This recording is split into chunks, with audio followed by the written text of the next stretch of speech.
Good morning, sports fans, and welcome back to the 5 and Under Nationals here at the Granite Curling Club of Seattle. This morning we've got the matchup between Team Casey, one of the locals, and Team Pytlarz.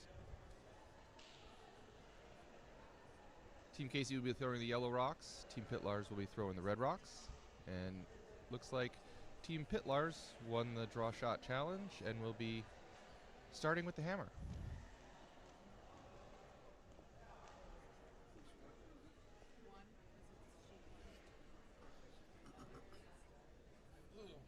I didn't want to kick your drink more.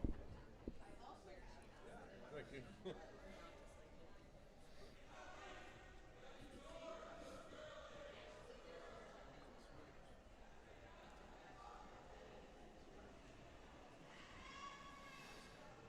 Nope, leave it. I'll look that. Yep. Looks like Team Casey has opted to start out with the center guard here.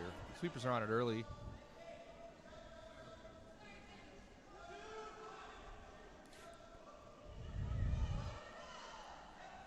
Epic sweep gets it just over the hog line. Now, Chris, you've faced the skip from Team Pytlarz. Anything that you ought to be looking out here for? Stay away from the draw weight. She can be deadly. We did my mixed team did play them down in San Francisco this year, and we had a really good battle. So I expect this game to be quite exciting for us to commentate. Yeah, it should be a good one. I know Casey is an aggressive skip, but he also spends some time out there coaching up his team and staying level for them, making sure that they don't get too up or too down on each and every shot. That last one looks like it just barely gets over the hog line. Team Casey is a local team, but they did qualify out of Fairbanks, Alaska. Qualifier up there, if I remember correctly. Yeah, that's absolutely correct. Yeah, fantastic showing up there. Looks like they're opting to come around the guard they just threw. Potentially even just leaving a second center guard a little deeper than the ones that they have in play already. That one might have just hung a little wide and they changed to plan B. Real good center guard on the center line there. Splitting it right down the middle.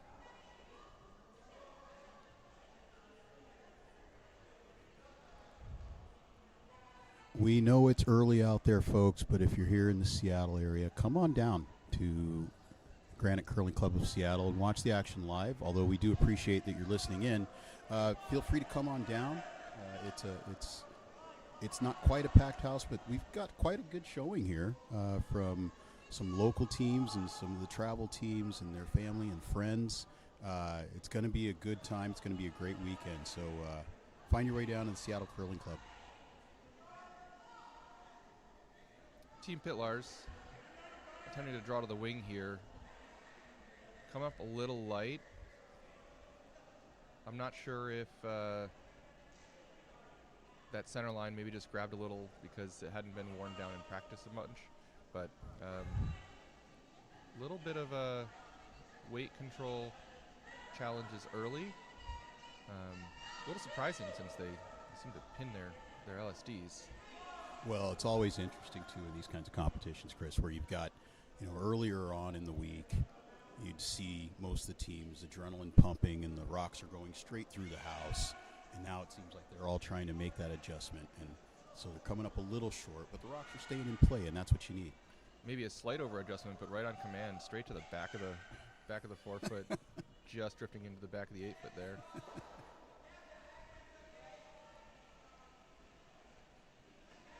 Red's going to be looking to clean up the center a little bit here, keep their scoring chances with hammer.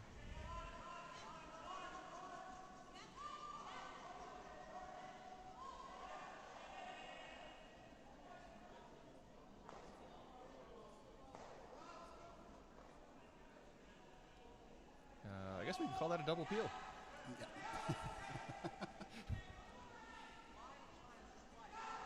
Get some rocks out of the way, makes it a little easier for eventually getting access to that shot rock and or keeping your draw opportunities open. And super important to do that too, isn't it, Chris? You've been at this a long time. Red has hammer. And so they were really looking at a pretty clogged up middle there after the first few stones. Yeah, and so it's what's your game plan here? Are you going to go after it aggressively early, or are you going to try and use the first end to settle in a little bit, find your draw weights, get your ice legs? I subscribe to that latter, personally. I love to spend that first end trying to get accustomed to the ice. Some teams, though, they'll go straight at it. Yeah, and that can be a difference between league play and competition play, where That's exactly right. you have a practice session in competition. You can feel more comfortable getting aggressive in that first end once you've had 9 minutes to explore the ice. That's a great point. Team Casey drew around again, and now Red is looking to clear the center, since Casey now is threatening a steal with that positioned very well in the top four. Great sweep there by Team Pytlarz. The rock was a little lighter, I think, than they were wanting, and yeah, and it doesn't remove that yellow from play, but it does move it off that center line, so they do have access. Team Casey is going to look to plug the hole. may even come around again. I've heard someone once say that sometimes the best defense is throwing more rocks in the house. Sometimes the best defense is a good defense.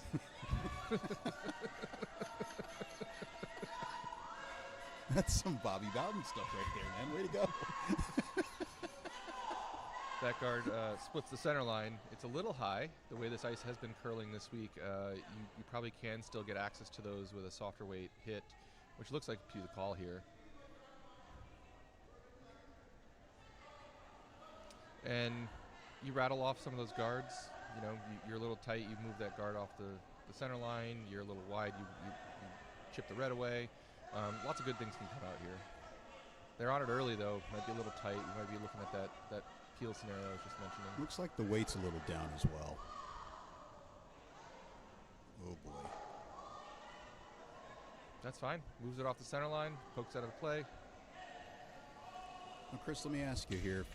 If you're red, as Skip John Casey looks to place another guard up top there, if you're red, which of these yellow stones, these yellow guards, are the ones that are going to be the most problematic for Team Pytlarz? These ones on the center line are really the ones that are painful at the moment. So moving off the center line are pretty good results.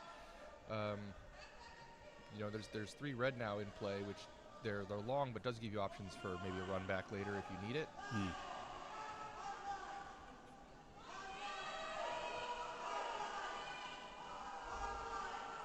This guard just over curling. They did take the other turn there, slightly less played so far in this game, and so maybe just didn't quite know that line yet.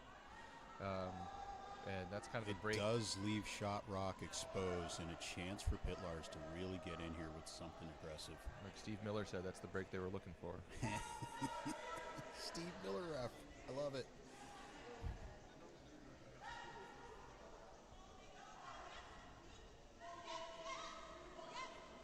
This rock's tracking nicely, being held in the line by Alex Claxton. And that'll get the job done. Does get the job done. Red Almost the double. I think that yellow just hangs on as a flob. It does, but red is sitting Shot Rock temporarily as Casey lines up for the hit and removal of that stone. This is a rock to watch. I don't think anyone has, even in practice, been out this wide. So we'll see what it does along the boards. Here in Seattle, these boards are slightly unique amongst curling clubs, I would say. And, you know, just the fact that sometimes the scraper or the nipper can't get all the way out to the boards, you might have a little bit of a higher edge there that the rocks can then curl off of. I think that's why most teams that play here locally love the outside in turn when they're trying to reach one of those rocks that's at the edge of the 12. And this rock looks to be tracking pretty nicely. It looks a little inside. Make the contact. Will it stick around? It does. That might be a little bit of a benefit of local knowledge there.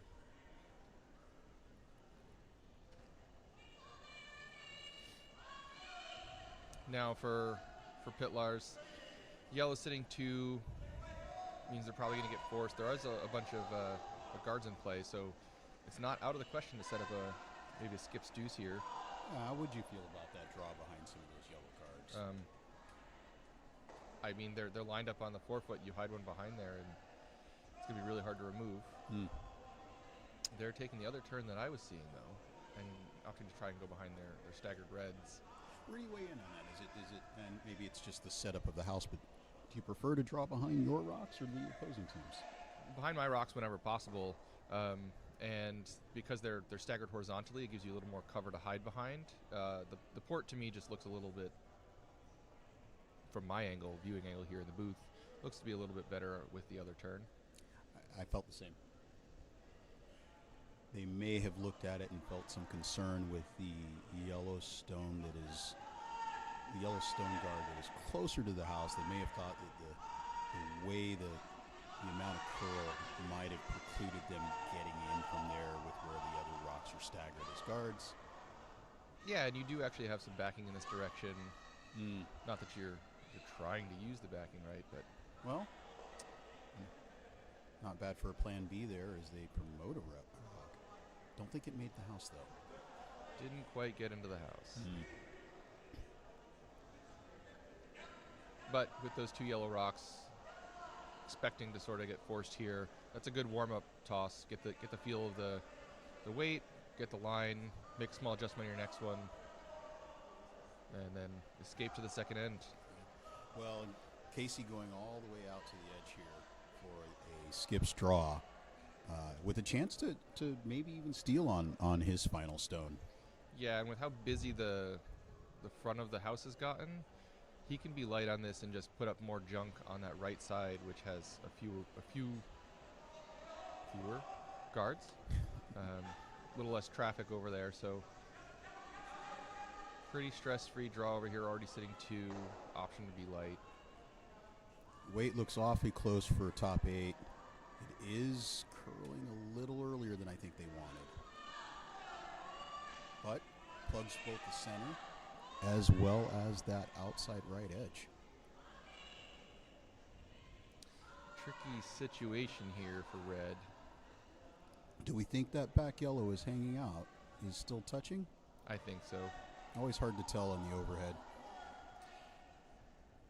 Looked like they gestured to maybe come through the port and try and hit one of these yellows out, conceding a steal of 1 in the first. It's almost like you just lost the coin toss, or in this case the LSDs. Although if they could find a way to hit that back yellow and stay, there is a chance to still be shot rock. Yeah, and the way these rocks are curling, there actually might be a port down the center line drawing to the right wing. Big ask.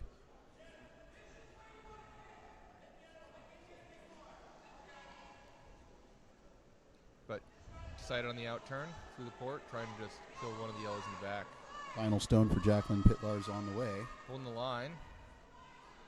In the hole. It's by the guards. And a little roll, I think.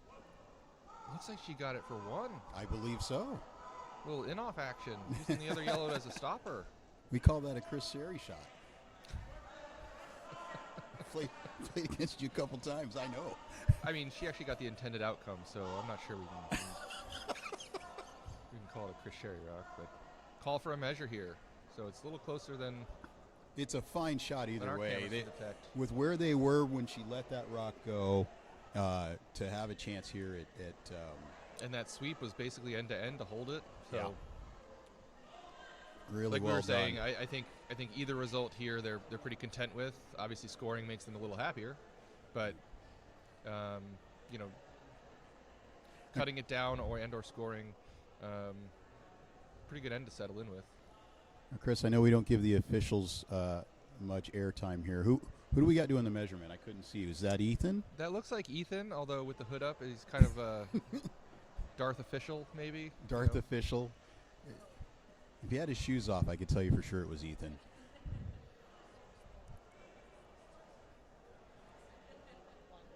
Ethan usually looks like a 5-star general with the amount of pins on his chest too.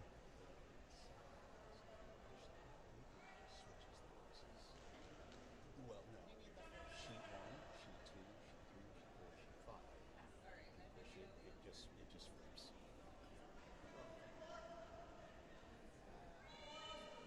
Our next camera upgrade is going to be the 200 times zoom, so we can see the measurement device. Otherwise, it's going to be like a Wi-Fi enabled measurement device.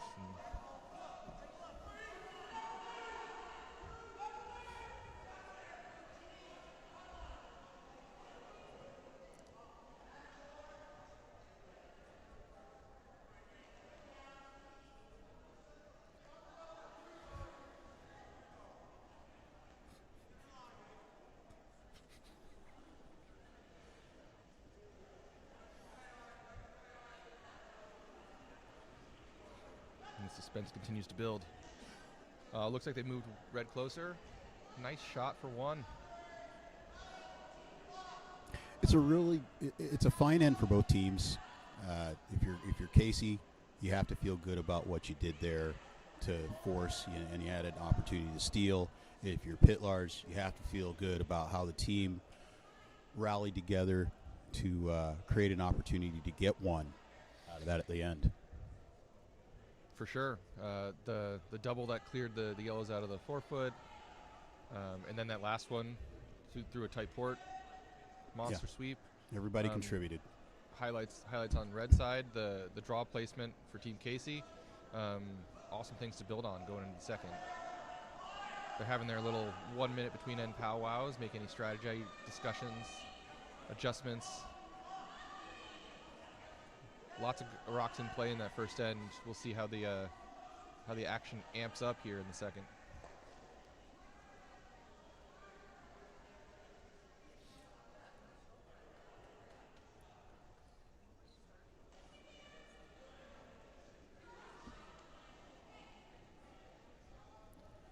Catch everybody up on the action that's happening on the other sheets. On sheet 1, Rice throwing the red stones has scored 1 in the first end. They're up 1-0.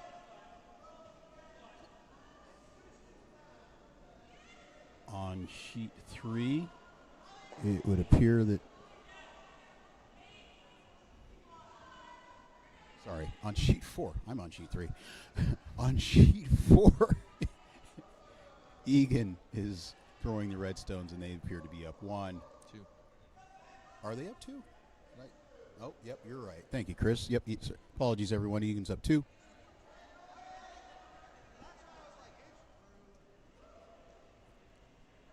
And on sheet 5,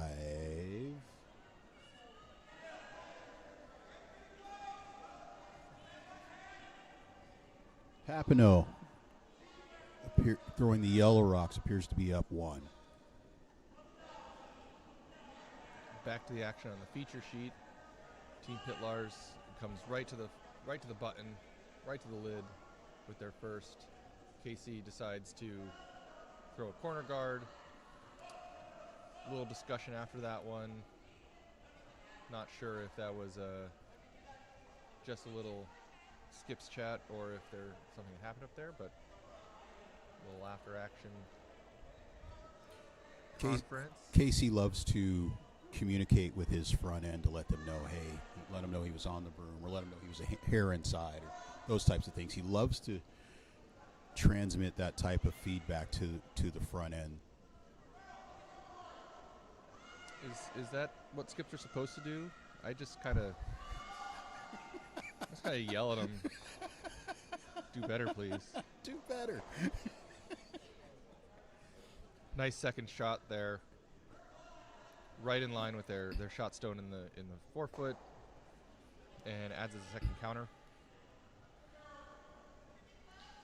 Now, had that first Pytlarz rock been a little bit higher in the house, not as close to the button, would you have wanted the second stone to be outside the house or a biter, or where's the optimal placement for something? It depends on how aggressive you want to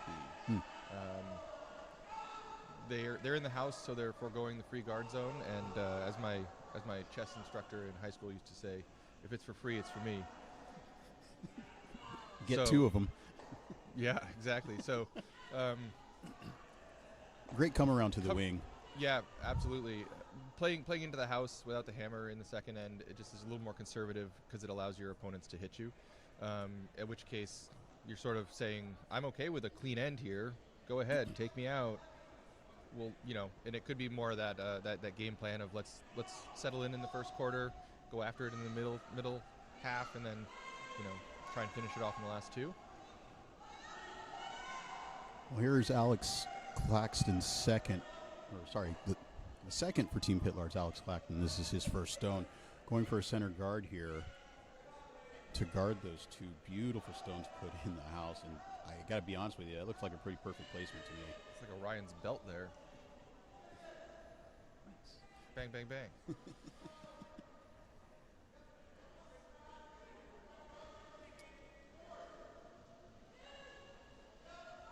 Now that the free guard zone has concluded, Casey's looking to clean it up.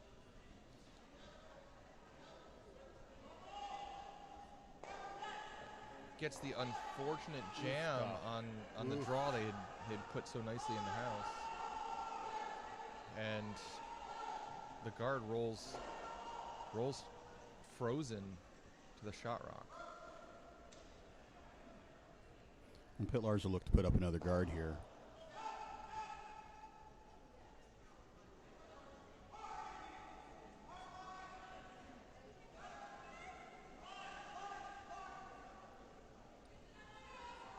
It's always a benefit if you can throw the same shot twice in a row. He just placed it perfectly on the last one, so this one looks to be pretty close as well. And it's a little different than golf, where you can hit a tee shot into the trees and then try to throw it through a 1-foot gap when you couldn't hit the 30-foot fairway. In curling, it's a little bit different. You get a second chance at that second shot, again, you're usually gonna make it. I feel like you've watched me golf. No, I just have flashbacks from my golfing experiences. Yeah, I mean, golf is difficult because no 2 shots are the same. It's you're changing clubs, you're changing lines, you're changing all sorts of things. Yeah. But in curling, that's why you get 2 shots at it. You can throw the guard, they can peel it, then you can throw it right back, which is the cycle we seem to be in now. Nice peel there made by Casey on the well-placed guard, and it looks like they're going to Wash, try and rinse, put the guard repeat. back up.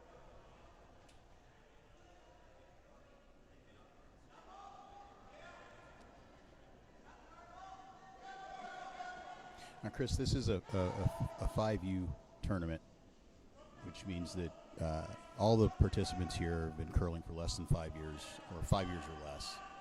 Is there as a skip, when you're in a situation like this, the house is overpopulated with the opposing stones, you're in a bit of what I always call a bit of Barney here for Team Casey. What sort of things are you telling yourself mentally to kind of work your way through this kind of thing? There's 2 paths I might go down. Stick to your game plan, and just keep getting rid of rocks and see if you can get something bonus action in the house somewhere. And the classical model of you peel, they put it back, you peel, they put it back. Odds are to put it back 4, 5, 6, 7 times in a row is pretty hard. So you might get your opportunity on one of those that isn't perfectly placed. Like this one is a little high, a little on the center guard, or off the center line. And So left they the tried to go guard. around it, Yeah. but they ended up sort of stuffing it and adding more junk to the play. The other route you could go is switch tactics a little bit and just kind of, beat them to the button in this sense, right? Of they've got 2 in there, the draw path was open, it might still be open with that port there, and just try and get one into the 4-foot, cut them down, jostle it around. Well, and that was going to be my next question: is at what point as we just saw Bella Ordona's the vice for Team Casey. We just saw her first stone, and we're looking at the second vice rocks for Team Pytlarz. At what point for Team Casey do you abandon ye all hope who enter and try to play the cut down game? I think they are basically playing the cut down game right now. We're there now. They're Okay. they're they're blasting away, and that one's a little close. So the double is definitely an option here. Is there Get a the chance angles for a just right. You triple might here? get a triple. Catch it just right. This is where I wish you had that telestrator, brother.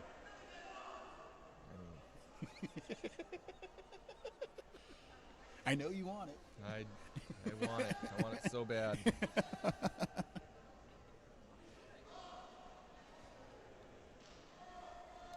This takeout is tight. Crashes on the guard. Does open that out-turn draw path just a little bit in case they need to try and draw to the 8-foot, cut him down, grab the pin. Mm-hmm. Certainly the pin is still available from the out turn. What would that be, counterclockwise? Yes. I Anti-clockwise. Anti-clockwise, I like that better. And it looks like... As opposed to uncle clockwise, yeah. Oh, man, that's so good. People are going to hate how much I love Why is that our joke. viewer count dropping? So good. It looks like Jacqueline's keen on the idea of, hey, that button is still available on this turn, so she is selecting to take that away. Yeah, and she has a whole lot more tolerance in this line. She can be short and clog it up. Mm-hmm. She can get in there anywhere. Sort of bite the 8 might be the optimal depth because it protects your 2, but also adds another counter. You come any deeper than that, and they could nose it and cut them down. A little bit of roll, but lots of ice to play with over here for her. Team Casey. The weight The appears assets close. on the spreadsheet are dwindling. They do have a really tough, really thin in-off. That appears to be lurking over on the curling. right. Sorry, did not mean to cut you off, brother. Not a bad result. Does fortify that center line. Mm-hmm. And maybe gets into Team Casey's head a little bit about that line. They've been throwing good lines, and for that one to overcurl might put a little doubt in your head of where exactly do you put the broom over there. Team Casey opting to go the other direction. So you could be exactly right, man. That watching that stone curl the way it did may have scared them off a little bit. Yeah, and it's maybe possible to set up like an angle and chisel those 2 out on his last. Maybe setting up it like a skips deuce. Pretty aggressive to try that. The button is very well shielded at this angle.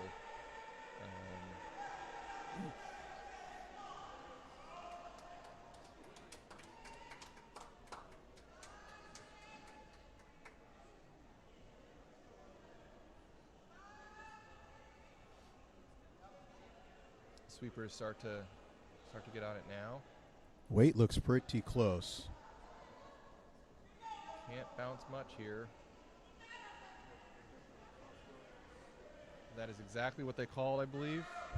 It is. Maybe if we're picking It is nits, exactly it's where John tapped his broom as the optimal end point. slightly overcurled, maybe. Yeah. Because that angle to blast the reds out is gone. But The problem is that Jacqueline does still have the opportunity to sit 3 here and really force the issue.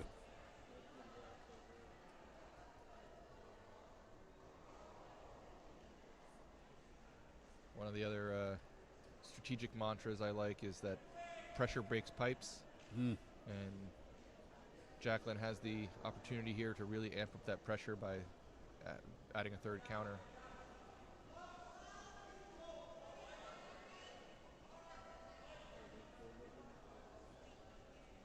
You seem to like it, just cleaning it. It does end up, it's going to be a guard.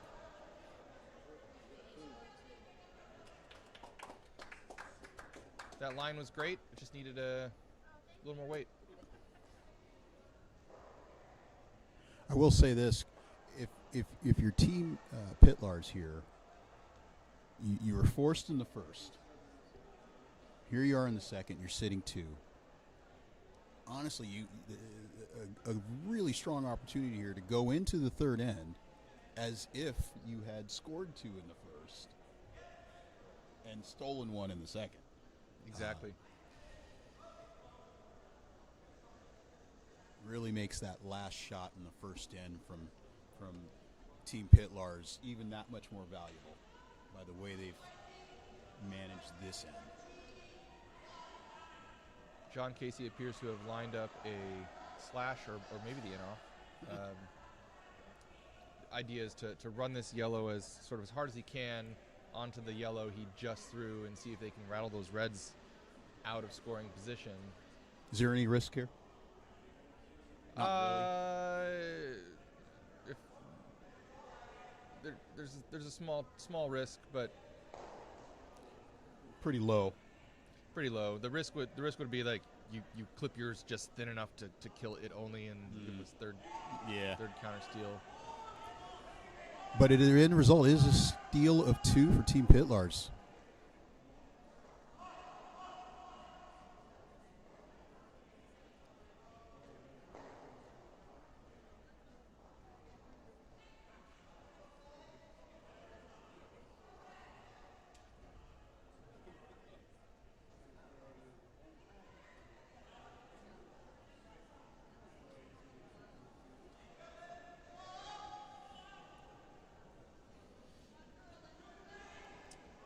This year, coaches are allowed on the ice, and you're allowed to talk to your coaches between ends and when your clock's not running.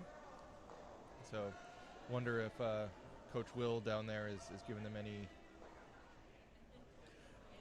I suspect he is. It's probably a lot of, hey, it's only the third end. Lots of curling left to play. Yeah, a lot of that.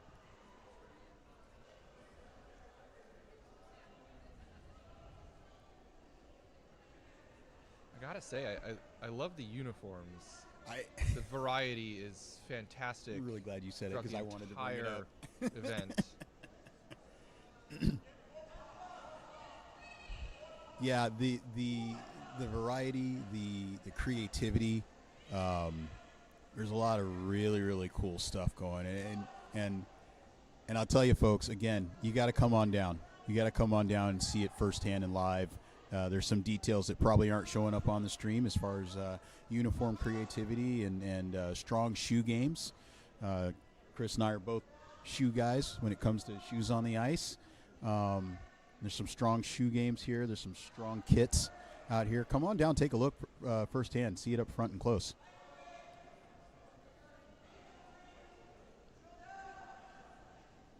Team Pytlarz opts for the center guard here in the third. Maybe a little early to start playing super conservative. So opting for the center guard. Team Casey's looking to come around. Their whole goal this end should just be to get on the scoreboard. Find your groove. Build some confidence. That's so important. That's such a great call out because I know I'm susceptible to being in this situation and trying to overdo it, trying to get more back than I really need to. Sometimes you just got to break the seal, get on the board, and reset.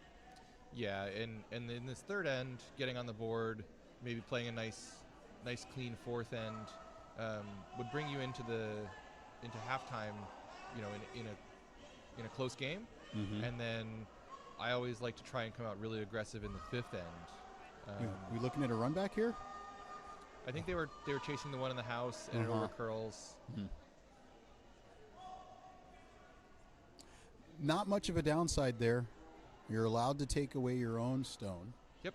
And Shot Rock is exposed. It looks like, if I'm assuming here with the broom placement here, that John is drawing another one into the wing. Yep, I think he's just going to split the house and trying to keep them separated, like the Offspring said. Is there a time where it's too early in the end to play the split house game if you have hammer? I think with this scoreboard, it's even though it's a 3-point game, it's still kind of close, and like we said, it's early. So in this scenario, I don't think it's too early, especially when you're going to put it right behind the corner guard, tuck it away. Well, that's a It great- allows you to sort of reduce the stress in the end and sort of say, like, Yeah. this is looking probable to score a 2, and that's more than we needed in our end goal. So Well, and Anna O'Shea with a great draw behind that red corner guard. It looks like Jacqueline is asking Alex to tap the shot rock back. It does appear to be light and over curling, though.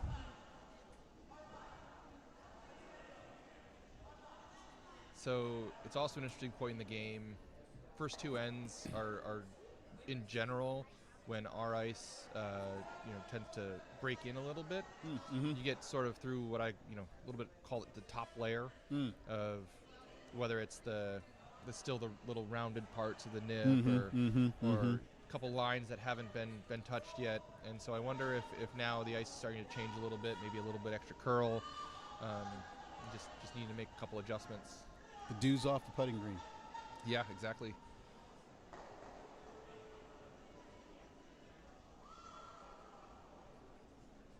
From what I can see, the slides and releases look really clean, so just have to keep an eye on these lines and move the broom appropriately. Looks like they're trying to maybe split the house again on the other side. I'm not sure it has enough weight. Well, Casey comes out to help sweep everybody in. Just a little short, but good effort. This ice has been incredibly sweepable.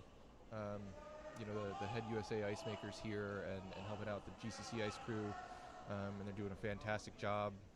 It's curling a ton. Speed looks great. Perfect championship conditions.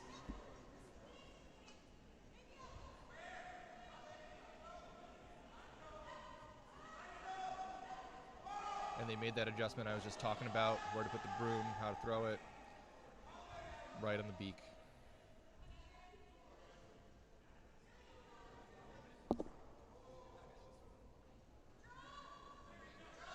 Final stone here from Matt Hoffner.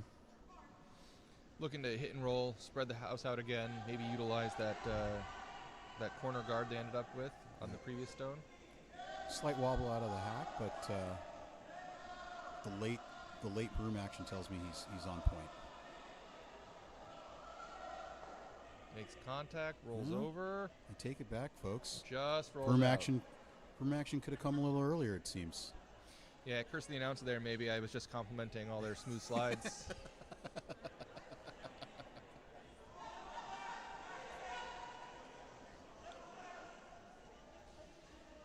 A little bit of a decision time for Jacqueline here. Looks like she's going to try and come down and freeze to that one and out count it. You like that call? I don't know how I feel about it. Whether I like it or don't like it. As the kids these days say, I don't hate it. There's very little in play. You're most of the way through the end. There's not a lot left to do. You could try that run back and just try and clean it up. There's not a lot of places to hide. It's a little aggressive maybe to throw a center guard and try and hide behind it, especially with Casey sitting one already. They could just draw under and be covered. So I think that's the right call. Just a little heavy there, drifts by. The pro side there might have been just a little tight and wicking the guard over so that you can see it for your next hit. I will say that if you are throwing the yellow stones right now, as we reach Vice Rocks, three's in play all of a sudden. 3 is. You bury this one and again pressure shot for red against 2. This appears to be light. Maybe you get a rub on the previously thrown stone. Little tap. Don't think it's going to be enough. Not quite enough. But more fortifications if you can figure that puzzle out and get underneath.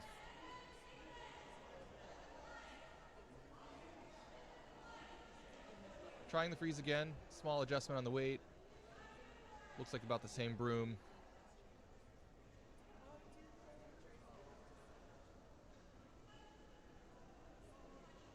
early clean from Alex. I like that as a rule of thumb of just having a broom down. Always.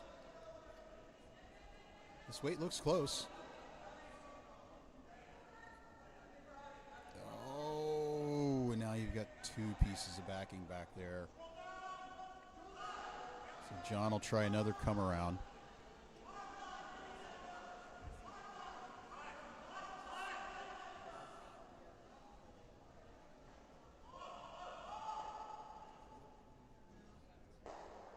I like how both of these skips are pretty decisive in their calls. Mm-hmm. I just took a glance at the clocks and looks like they're flying through the game.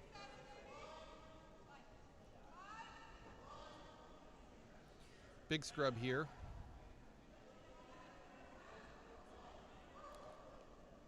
Well, I'll tell you what I love about what just happened there. And I'm sure you've done it in all your years of playing. I have yet to execute the last skips throw split tapped for two. I've done it once, twice. Probably against me. I should practice it more because every time it comes up, it's like, what weight do I throw at this? How you got to move the rock, but you're just grazing it to touch it on the rings, and you don't want to roll out. And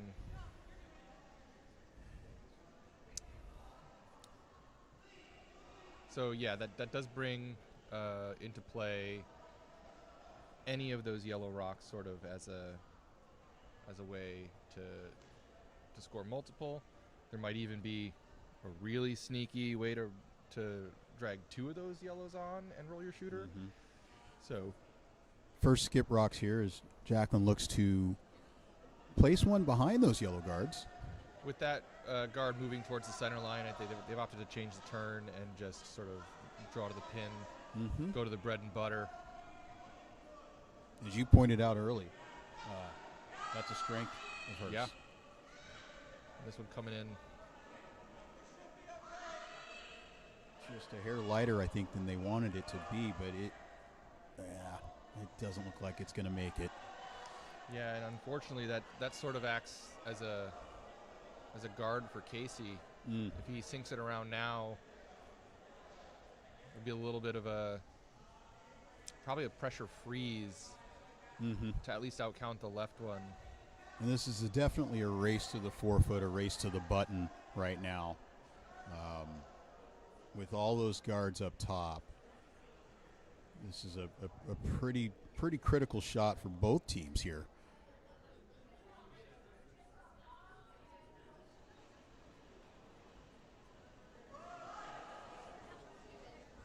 Out of the hack, cleaning. Hand signal from sweepers looks to be about 4. Switching to the curl.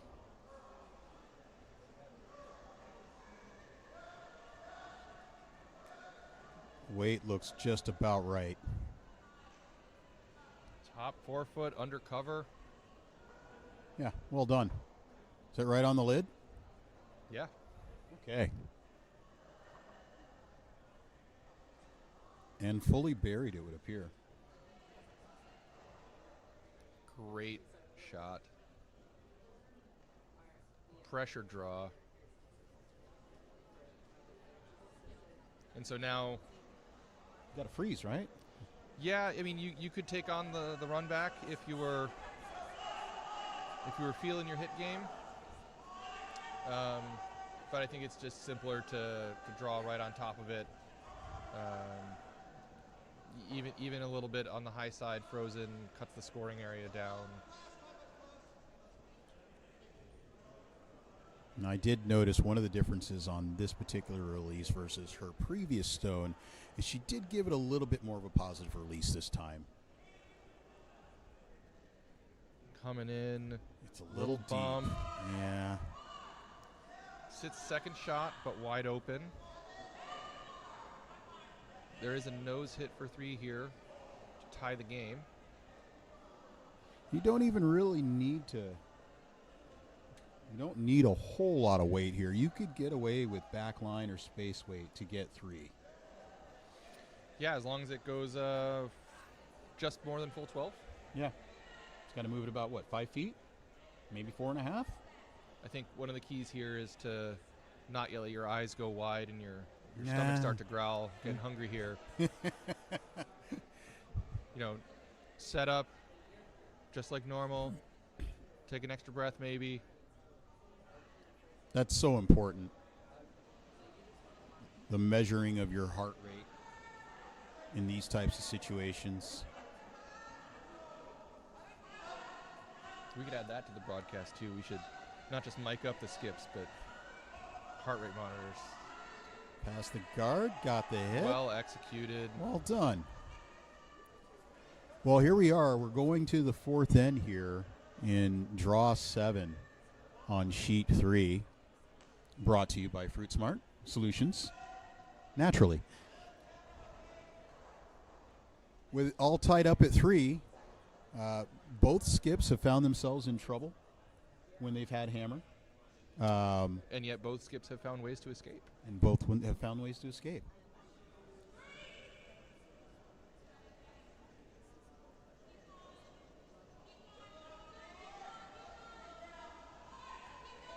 Like Houdini versus David Blaine, maybe? Don't get me in trouble with David Blaine, man. Is there something wrong with David Blaine? No. Okay. I just trying to think of escape artists.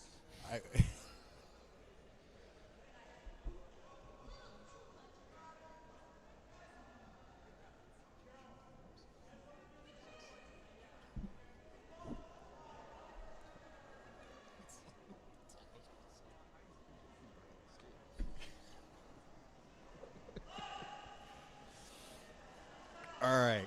Looks like they're coming out of the third end break now. Ready to make a little more magic. Sticking with the theme for a little while longer. There's some comments not meant for the air, folks. Coffee's kicking in.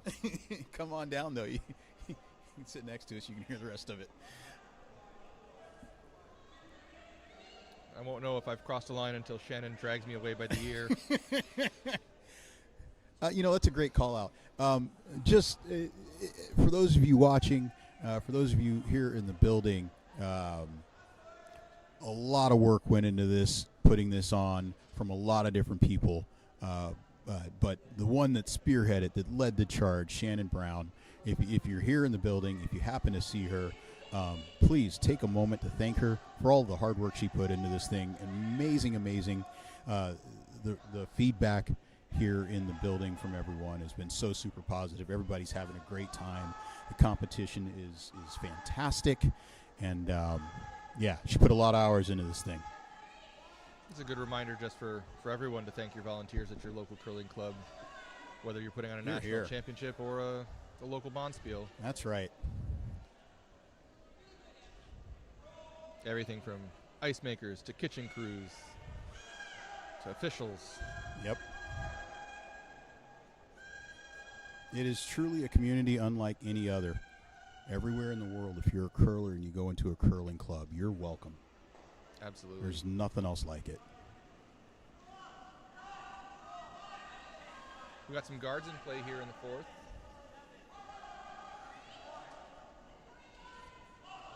Maybe a little higher than optimal, but still very useful.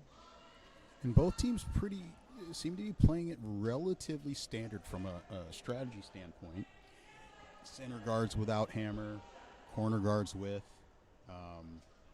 That one appears to have overcurled a little bit, but it looks like Jacqueline's going to ignore it and try to draw to the wing behind the guard that they put up with the first stone. Yeah, I think I might like to see at some point one of them or both of them try what I would call a little bit of a mixed doubles strategy. Mm-hmm. Sort of get a lot of rocks in the forefoot and see if you can chip the angles a little bit.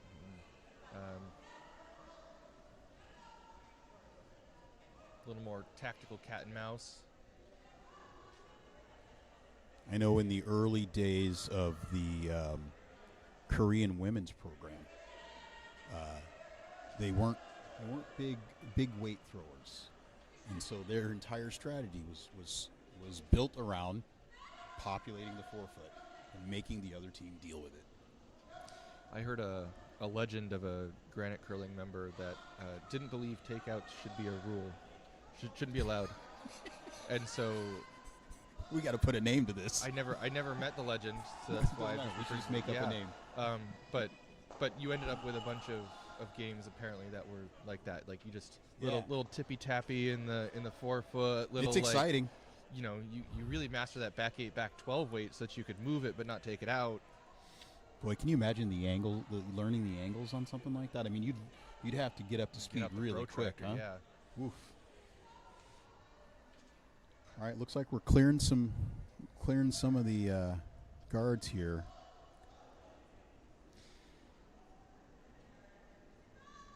Yeah, I'm not so threatened by these guards with them being that high up. I think there's still room to get around and sink a couple, and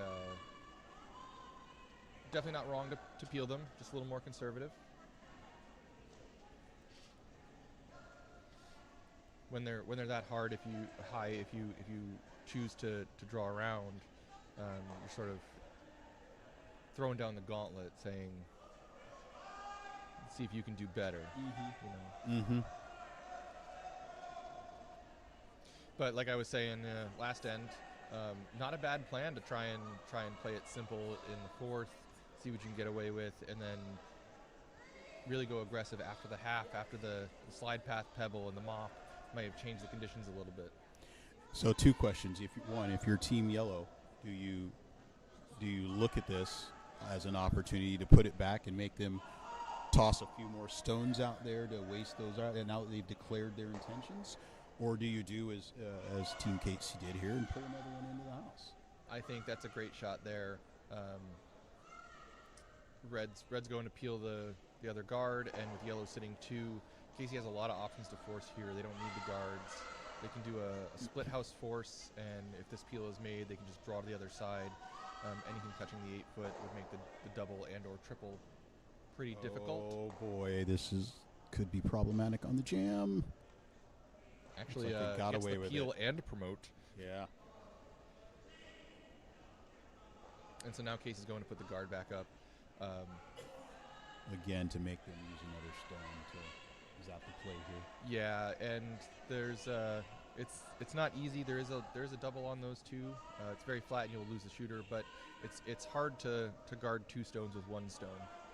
So I give a slight nose double anywhere if you manage to hit the crotch of those. Yeah, the problem is you're hitting Can them we say almost crotch? Simultaneously, Is and that something we can say here? yeah, Okay. they say it on TSN all the time. Okay, there you go. You're going to be hitting them almost simultaneously, and it's going to split the force. And so they tend to not fly out of the house like a normal takeout in that situation. That does appear like it needs to curl, this guard that they're throwing. Oh, okay. And Good it spot. guards Good spot. the outside one more than the inside one. Pretty good result, because if you attack that one, you're either going to be rolling open or have to have a big roll to the other side of the house to get covered.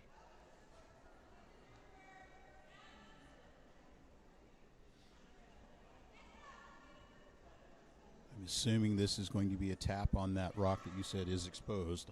One on the inside. Maybe slightly more than a tap. Early sweep call. Looks like holding the line pretty well.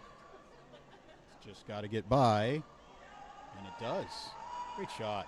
Rolls right to the center line. Well swept.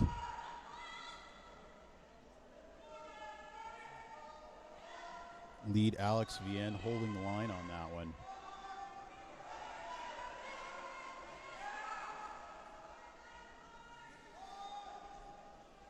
I think Team Pytlarz would be quite happy to even take a 1 here going into the half. With an open right side of the sheet, open 8 foot. I don't think they're too concerned with how this is setting up yet. A little bit over curl there on the takeout on the center line. Red peels their own guard, but does roll into the 12 foot.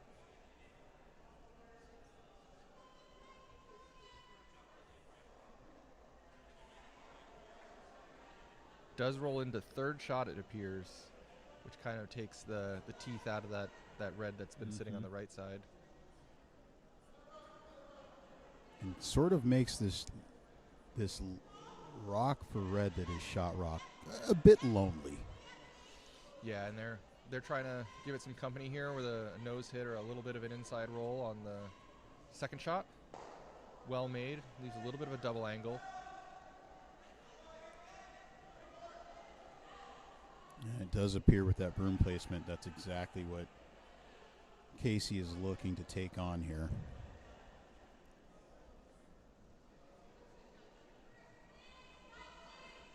There's lots of cover on that right side of the sheet if they ever wanted to just throw another draw underneath.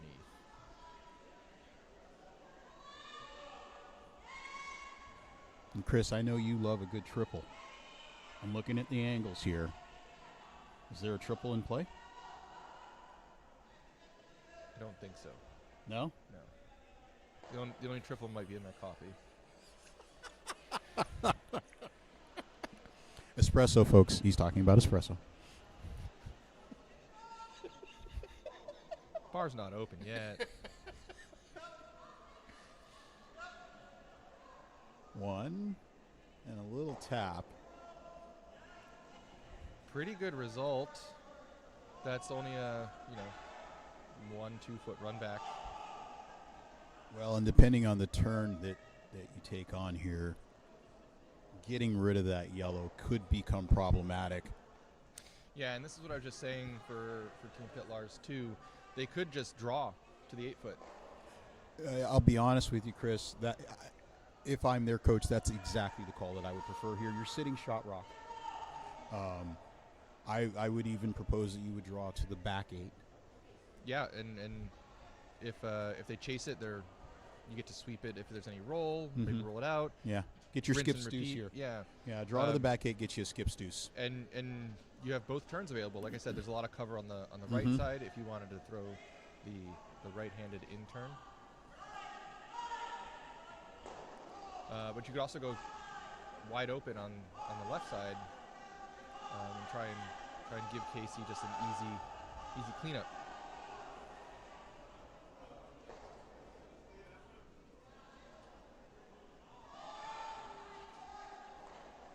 Makes contact, removes it cleanly, but does lose the shooter.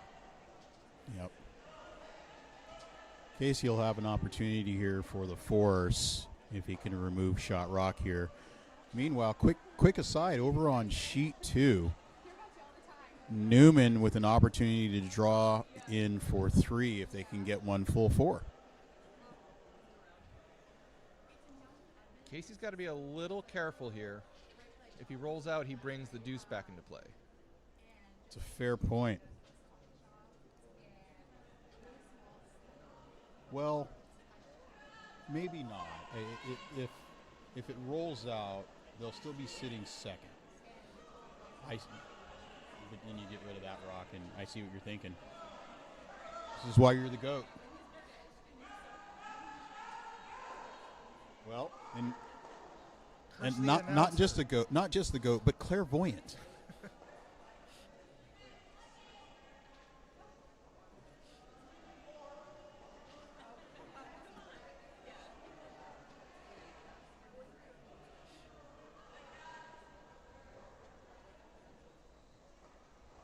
Well, they're certainly chatting about it.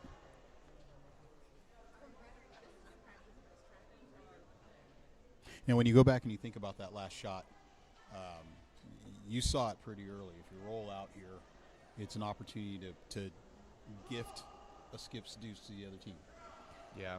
Is that the kind of conversations that you and the vice would have to kind of impact? Hey, what weight do we want here? 100%, because throwing a little softer weight brings your sweepers a little more into play, but also takes that roll out of play. Yeah. So, nosing it was pretty good there too, because you're sitting second. They can hit it for 1. Yeah. Yep. Mm-hmm. It's a great call out.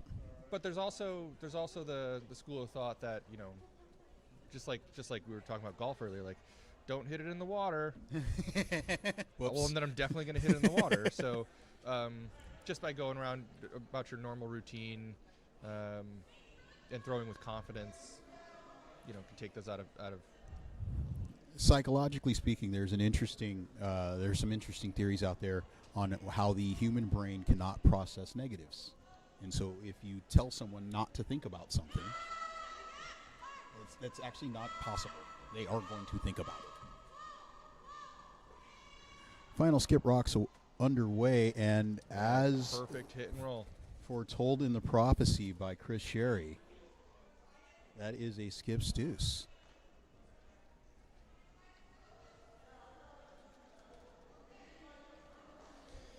Teams will now head in to halftime. A little 5-minute break. Get some snacks, get some hydration, get some coaching advice. There's still one game ongoing over on sheet 4. Team Egan throwing the final stone and a chance to sit 2. They've had a tough few ends here as they're currently down 5-0. This is a chance to kind of get back into it.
All right, folks, welcome back to the second half of Draw 7, Sheet 3, Casey v. Pytlarz, brought to you by our friends at Fruit Smart, your fruit solutions provider. We are, Team Pytlarz is up 5-3. Team Casey will start the second half off with Hammer and the Yellowstones. And we're underway. They did mop the sheet. They did do a little like slide path pebble, so we'll see how the conditions change. I know, Tyler George used to tell John Landsteiner before every, fifth end or after the half, it's always faster after the mop. Careful, Steiner. And with the lead, this is really good shot into the house. I didn't see whether or not they desired the guard and it's just maybe a little faster. Or She did call for a guard. But definitely pro side there.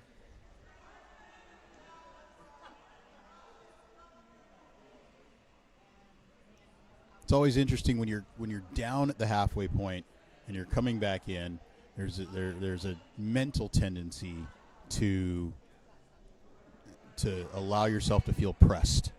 So it'll be very interesting to see how each team handles their respective sides of this equation.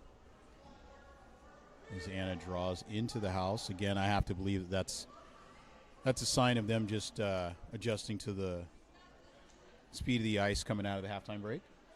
Yeah, and sometimes the extra energy from a couple gummy bears, a couple extra high fives. Might be a little amped up. What's in those gummies?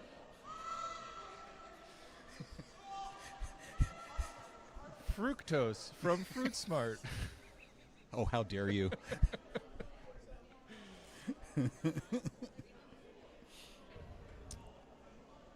T. Pytlarz decided to chase that one that was in the rings and looked like it overcurled a little bit. Opens the door for Team Casey to split the house with a nice little hit.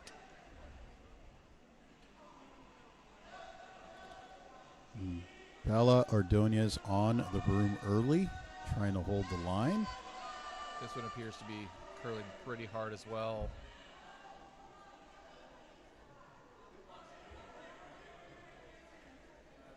Most of the sheets did have their halftime break at about the same time.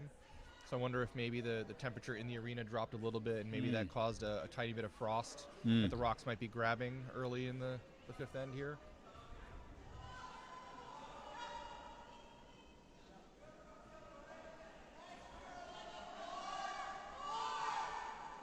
Looks like Team Pytlarz is taking another crack at that stone removal.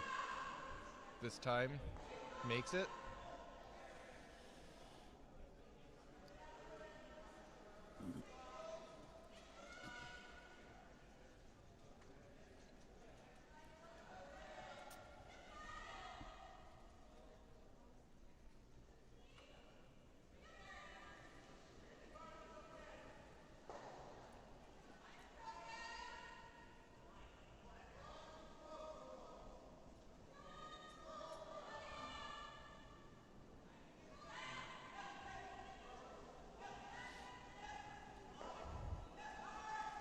Continue to trade hits. At what point does a blank attempt come into play here? I think, like we were saying, conditions can change in the fifth. It's not a bad plan to try and settle back in and after the halftime and see what the ice is doing. And right now, a blank is fine, but we are in the second half. Running out ends. Yeah, the clock's starting to run down, and so I think you can afford one blank, but maybe not two blanks. I will say I do. I appreciate some of the rule adjustments in the new Rock League with the blank end and only being able to do it once, and I kind of dig it. I got to be honest. Yeah, they've tried that in some of the tour events as well, and it seems like the tour players kind of like it. It's definitely, I think, makes it more exciting for viewers. which is ironic to me a little bit because some of the most exciting games I've ever watched on TV have been like 8 blanks in a row. There was like a Botcher Gushu Briar final, and you'd have like 6 rocks in play after 4 stones. I don't know how.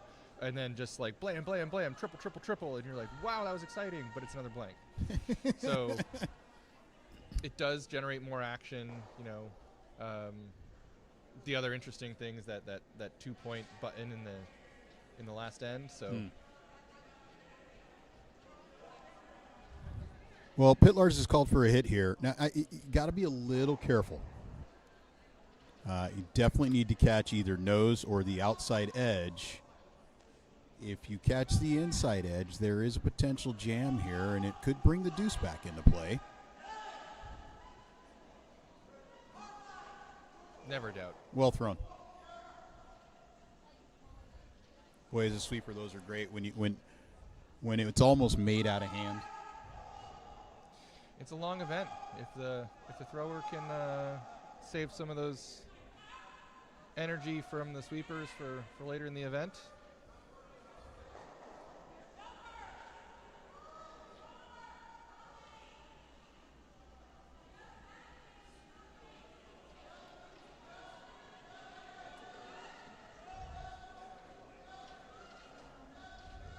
This one looks like it might be curling a little on him. It does. Oh, that is the Hammy, as Hammy McMillan would say, that is the silent takeout. Just a flash from the edge.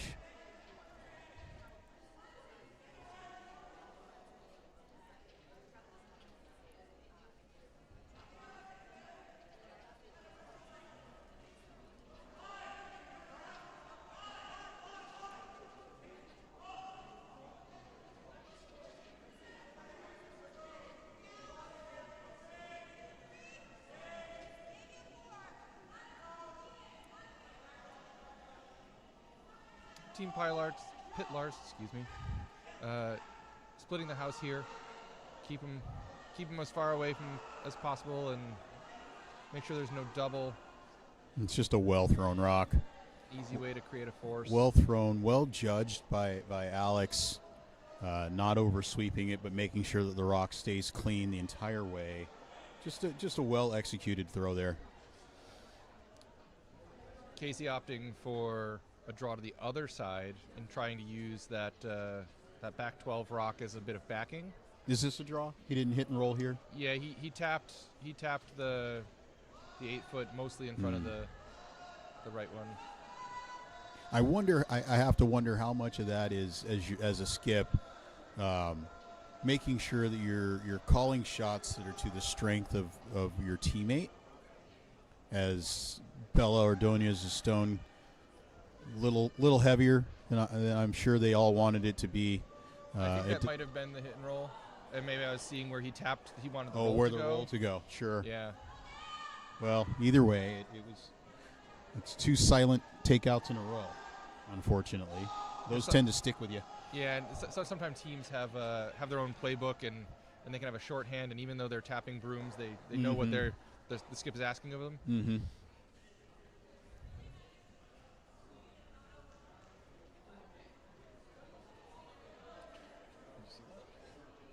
It's like a Pokemon blow-up doll. Is Jen here in the Pikachu? No, it wasn't Jen. It was some guy. All right. Awesome. Again, folks, you're missing out. If you're not here on site, there's one of the spectators is floating around here wearing a blow-up Pikachu, or at least that's what it looked like to me. What's in your coffee?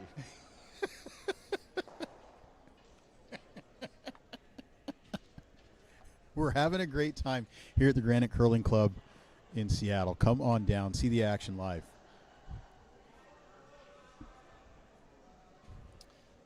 We were just talking about how skips can have their own language with their team to some sense, and I'm a little notorious on my team for having pretty much no language and expecting my vice to read my mind. I just kind of grunt and wave at the house and somehow they end up knowing where to put the broom for me. Well, that's certainly going to be less cryptic than my movie references for different shot calls. For example. Well, we'll talk about it here. We'll talk about it here a little bit later, as John Casey looks to try to do a little bit of triage with 3 of the Pytlarz rocks in the house.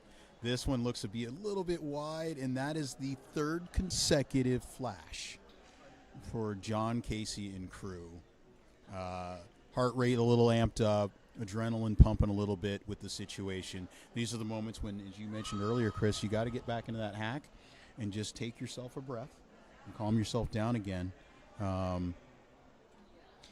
Definitely not optimal for Team Casey, but they do have the hammer. There are no guards in play. He's got 2 draw options. He's got a hit and stick option. Yep. We'll see where Pytlarz puts this one. I'm thinking full 12 on the center line kind of thing. Would be best. Try and cut down a draw option. Maybe even biting the 4-foot circle on the right-hand side. Yeah, and you can't take everything away, so... Mm-hmm. Cut down the scoring area as much as you can.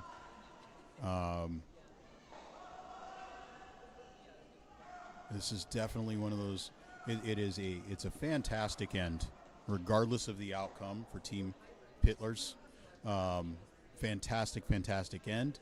This is one of those moments where, as the vice, Bello Adornos has got to get into John's ear and say, "Hey, no big deal. We're still in this thing, and collect yourself. And here's the shot, and let's go make it."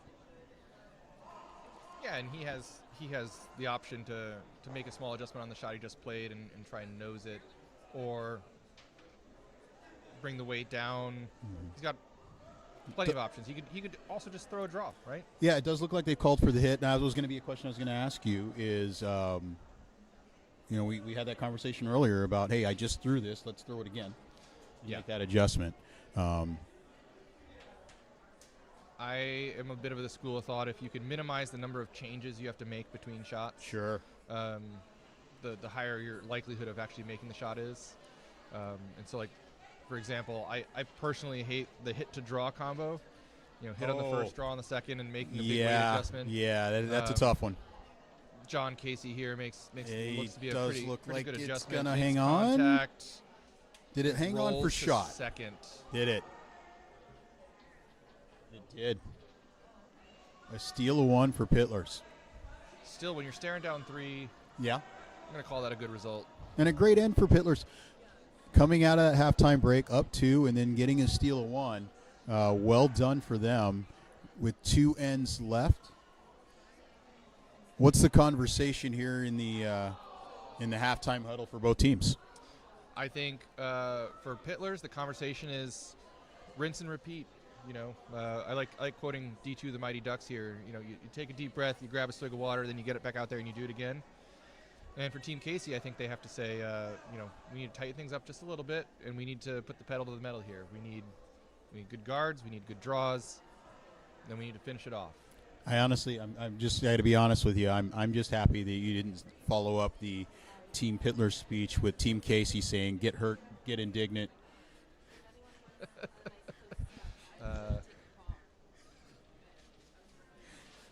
For anyone listening to our silliness, we just went completely Mighty Ducks on that entire conversation. Pain heals, chick to scars, glory lasts forever. Glory lasts forever. Now it looks like they've called for a guard here. I got to be honest with you. I'm surprised they didn't call for a full throw through. Throw through, maybe aggressive in a 3-point game. Or in the house. Not wrong. In the house, definitely. Yeah. And they're sweeping it. They're carrying it. It does bite the rings.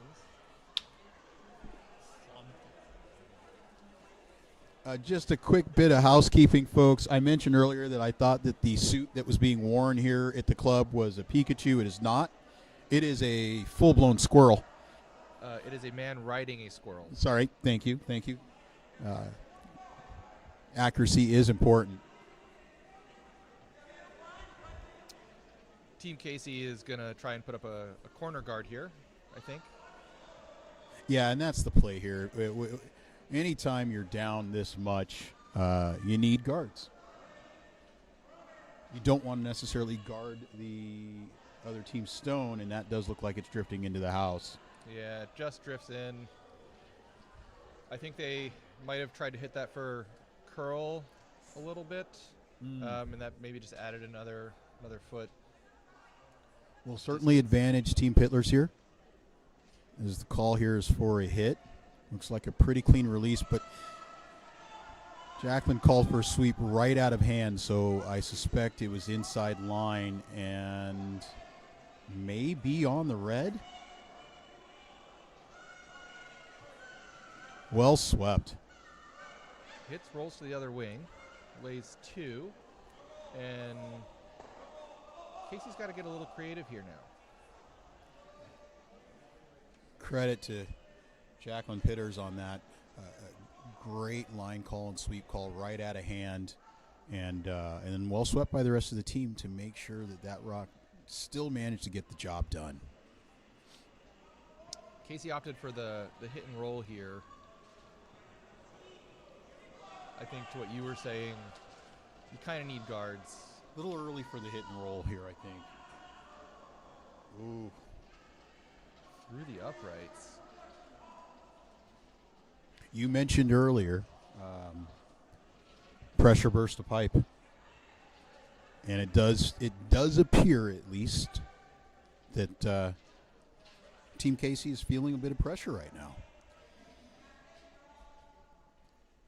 Yeah, and sometimes in these situations they can be freeing as well, because if there's nothing left but to make a shot, then you might as well just make the shot, right? Or as Shepherd Book used to say, if you can't do something smart, do something right.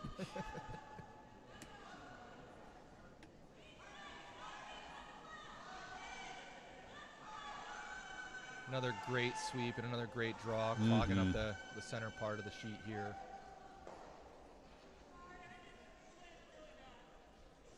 It might seem counterintuitive, but I think Team Casey needs to throw a guard or two in this situation. I absolutely agree. The rightmost red here kind of gives an angle for a hit and roll to the forefoot, and so if you were to put up a couple center guards, even with hammer, it seems counterintuitive, but prevents those reds from being run back. And then when you make that hit and roll, you've got sort of a fortress to hide inside. And then the counter strategy to that is, because they're 5 rocks in and more, if I'm Team Pytlarz, any guards that are thrown, it's probably smart to peel those out. Now, I'm not sure that that's what she's calling here. This does appear to be the outturn hit. I could have seen a world where she decided to throw another rock into the house, but a hit and roll here might get that same result anyway. And they've got plenty of time. They don't have to worry about making quick decisions, but it is easy when you see an opponent's rock in play. It's outside the free guard zone. Yeah. You have a lead. You can sort of just go to your textbook and simplify. Well, and both teams did a really good job early on of banking some time. And if you're Team Pytlarz right now, the remaining strategy of throwing hits and easy decisions on just drawing it into the house or throwing it through, plenty of time left for that for both teams.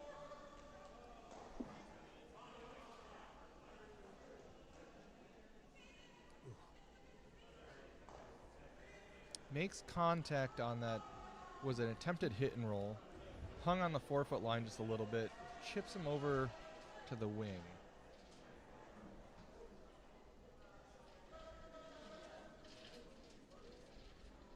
Again, again that's that adrenaline pumping.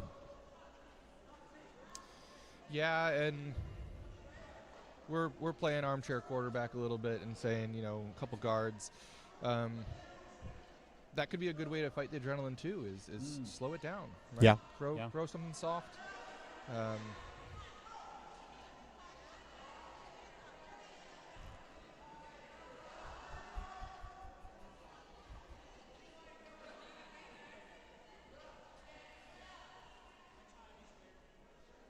A quick hello to all of you watching and enjoying the D2 references. Appreciate the comments.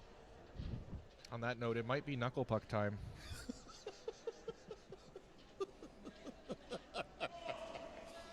Well called and well executed draw to the back of the house, splitting the house, and just really populating things for to make it just a little harder on Team Casey to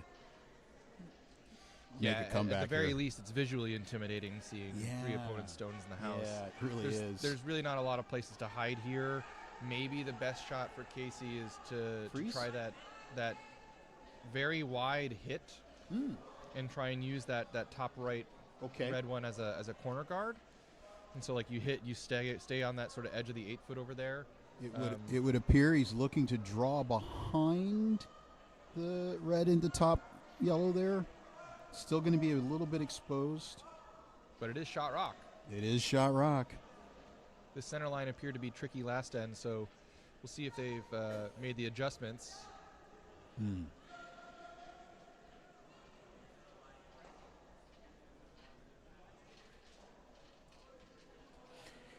Important here to make sure that you do catch nose or outside edge. Definitely don't want to catch it wide and bring in a jam. Yeah, this is one where if you know you can make contact, I'd say throw a little extra weight. Absolutely. Just in case you get that jam. And you don't need that back rock on the jam, so that little extra weight might just help it leave the rings. And if the house looked intimidating before, boy oh boy. How much more intimidating does it look against 4? I did not see where the where Casey tapped the broom, but I have to believe this is a freeze. Yeah, he's trying to freeze these back two. They're a little staggered, so it makes a little tiny mini pocket, if you will. Yeah, manufacturing something. Bellodona's second stone is underway. Weight appears to be close. Line may be a bit wide. The silver lining here is that the 8 foot is entirely open. Mm-hmm. John can at least salvage a 1 here and try and generate a steal in the next end, in the final end. Sorry, no, there's 2 ends after this one. Yep. Well, there's this end and one more. I don't know how to count. Well, it to your point, they are coming home, which It's an even end. It's right? 6, yeah. There's two after this one. All right. I don't know. The only count I know goes ah.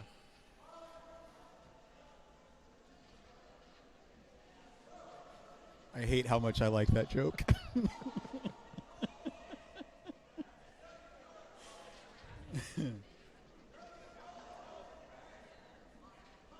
First skip rocks here. This appears to be a nice quiet weight takeout. They're only about a 1.5 feet from the perfect freeze. It was a very well thrown rock, and it does set up some jam angles. And that's what I was saying on the last takeout attempt. You throw a little extra weight. If you do get the jam in the back, it still rolls out. So, and not a bad result for Team Pytlarz. Great there result to get rid of those stones in the back, to not give them any chance of something to sit on. And it removes the lonely yellow.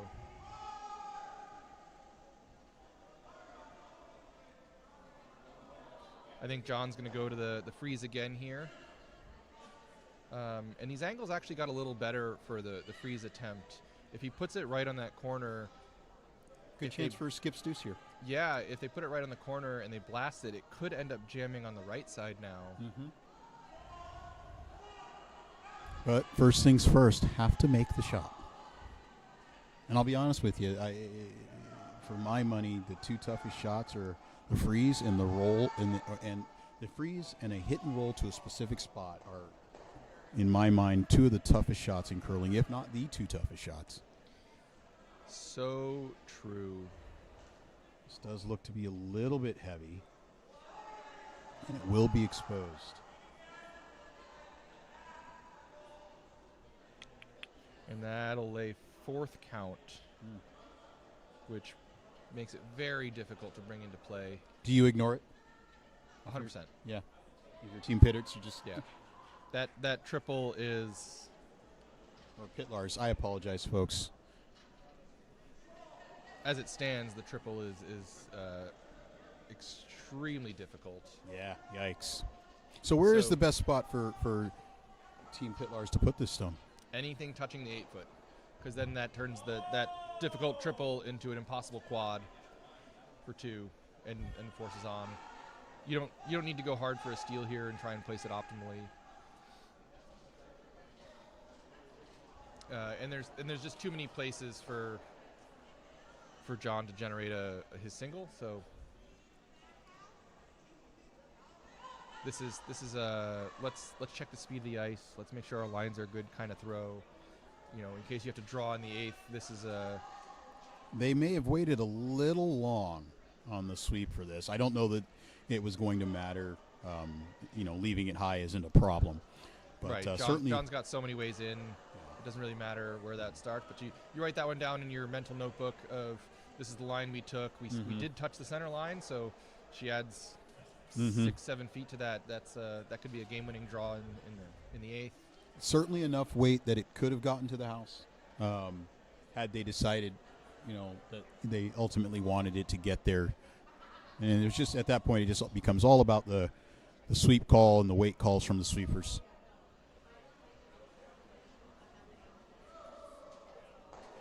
Looks like a straight draw here. Just out count the one in the 8-foot. Weight appears to be coming down. Line's great. Losing some line. They're well past the guard. They're well inside the 8-foot rock. Ding, Well, there's a ding, ding. positive takeaway. You can Ring the cowbell. right. You can. If your team Casey scoring 1 there. Another great end from Team Pytlarz. Just applying the pressure, forcing Skip John Casey into a stone cold draw against 3. And I think the strategy conversations here in the break are going to be much the same. Rinse and repeat for Team Pytlarz. If it ain't broke, don't fix it. And for Team Casey, it's let's tighten it up a little bit. Let's get some guards in play. Let's try and generate a steal. I think it's incredibly important here. You're only up 2 with your Team Pytlarz. I think it's super, super important to keep that middle open. It's okay to only score 1 here in the penultimate end. It's okay to even give up a steal of 1. That's what I've been coining the term the tactical steal. It allows you to retain hammer with a lead. Yeah. We've seen it a couple times in some tour games and like Rock League type stuff. I was getting the Rock the League Briar in particular, yeah. Sometimes they actually even do it to keep the hammer, even if it's like they're going to be down 2 in the 8th or 10th.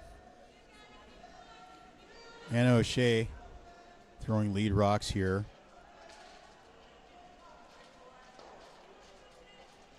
Sweepers waving their hands like it's got enough on it already. Yeah. Looked like they were signaling that they thought it was going to be a tight guard. In the 7th end here, keep an eye because we might be breaking down the pebble late in the game, especially on these well-used draw paths. And so that came up. Great throw. That On came the up center way line. short of the house. So when they were gesturing, 4-5, a little overestimate there.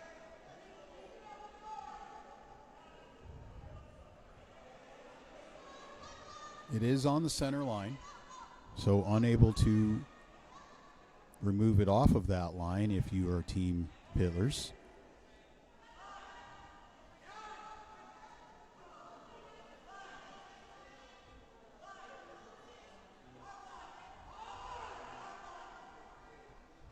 Sweepers dragged that one into the side of the 12-foot there. It's a good shot.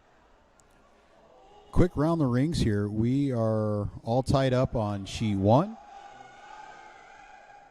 On sheet 2, it appears that yellow is up, but I will come back to all of you on that. On sheet 4, red with a commanding lead.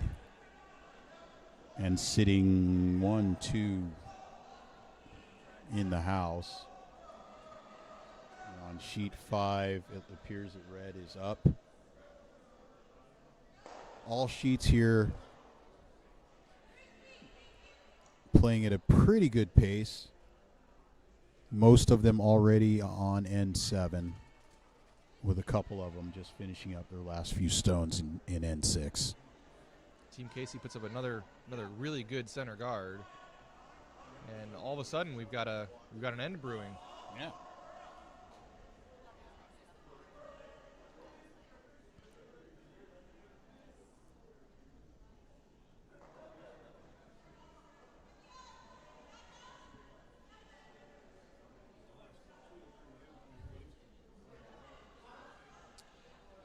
Team Pytlarz opting to try and come around those double centers.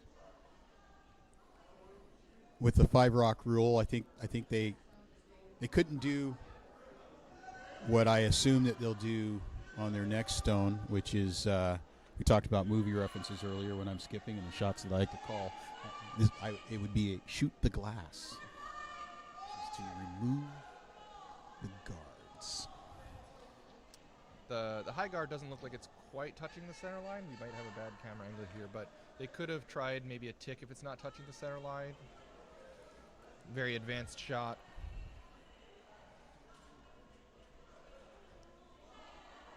Team Casey now going to work. That is just, you know what? That's perfect. That is. Yeah, I was a little concerned it might poke out on the other end. It leaves room to get behind it yet again, but also sets up a third guard that Team Pytlarz is going to have to deal with in terms of trying to get access to any rocks that end up in that scoring position. Jacqueline is lining up here to remove as many of those guards as possible here. Initially she set up for the in-turn and then opted to go for the out. Peel made by Alex Claxton. Shot called, shot made.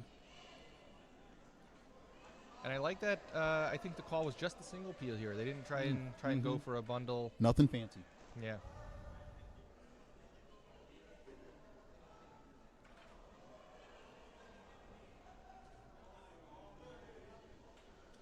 So now the decision for Team Casey is whether to put it back or come into the house again.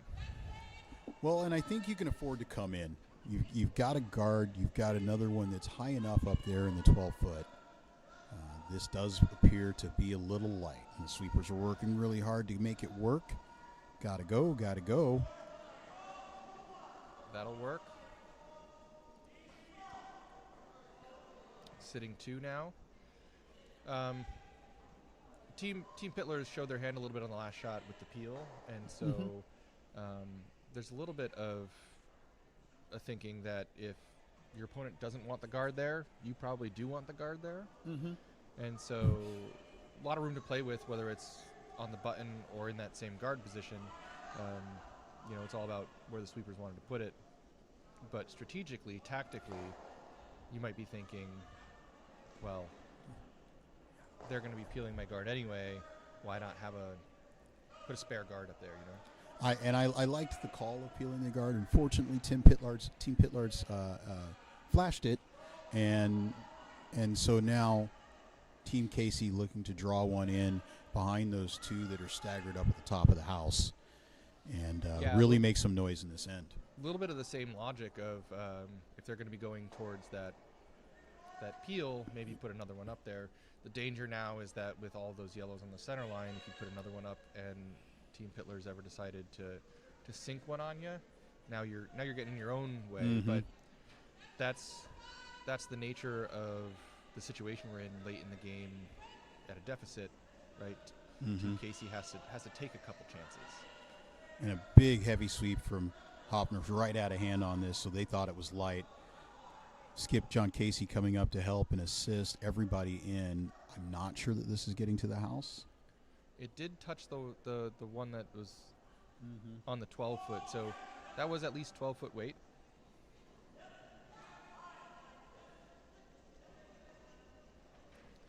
And like we were just discussing, Team Pytlarz does now decide to try and bury one. Mm-hmm. And with the way those yellows are staggered, it's going to be really hard if they put this anywhere close to the pin to get access to it.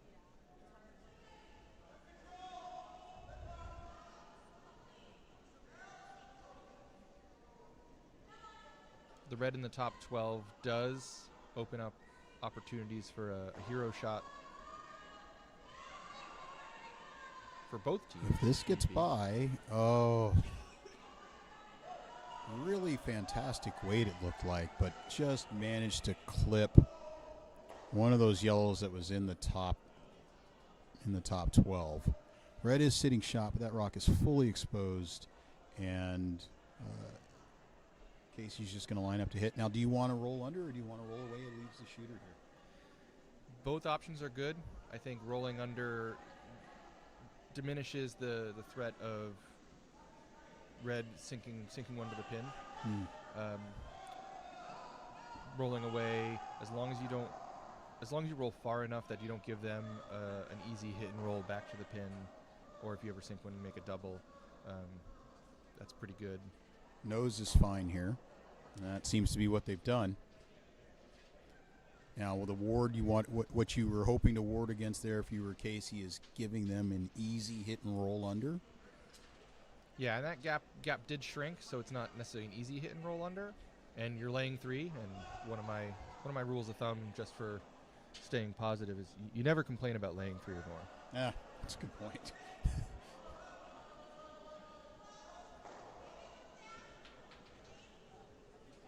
You can always tell, folks, when the thrower likes the rock that they threw, they tend to slide down the house, following it with just an intent concentration and focus. Contact made, and they do remove the backing in the back left of the house. But John's going to go into the hack and try and put this, like he did last end, just into the 4-foot. Draw behind cover.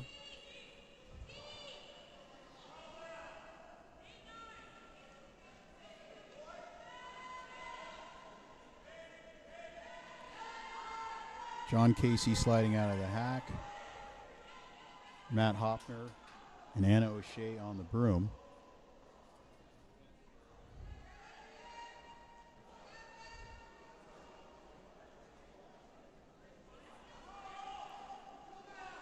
Sweepers seem to like it. They were just tending to it until late, and now they're going to hard sweep to bury. Line looks pretty magnificent.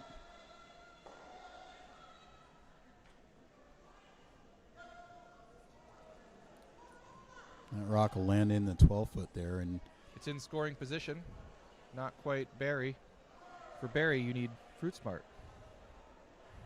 Well done. Well done. Checks in the mail. I keep seeing that it's a subsidiary of Universal Ingredients, and it makes me think of James Bond, who worked for Universal Exports. Like, are you a spy, Chad? Are you? I am not a spy, but of course, you'd have to say that. I will take a moment though to put in a plug for our local fun 5 and under pond spiel that we host here at the club every year. Next year's theme is Spy versus Spy. Oh, fun.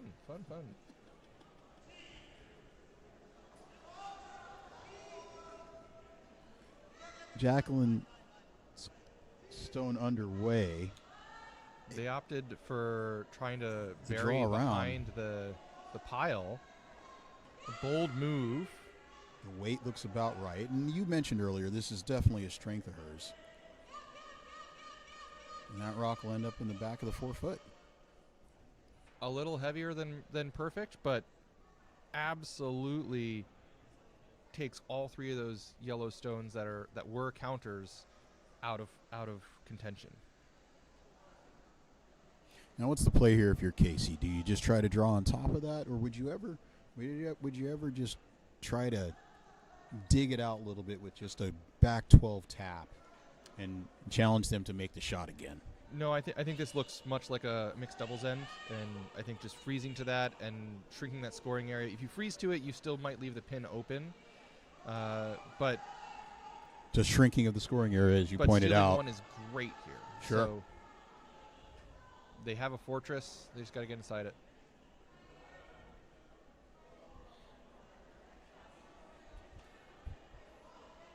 Well thrown stone, it would appear. Is it enough to curl? Just a bit heavy. Oh.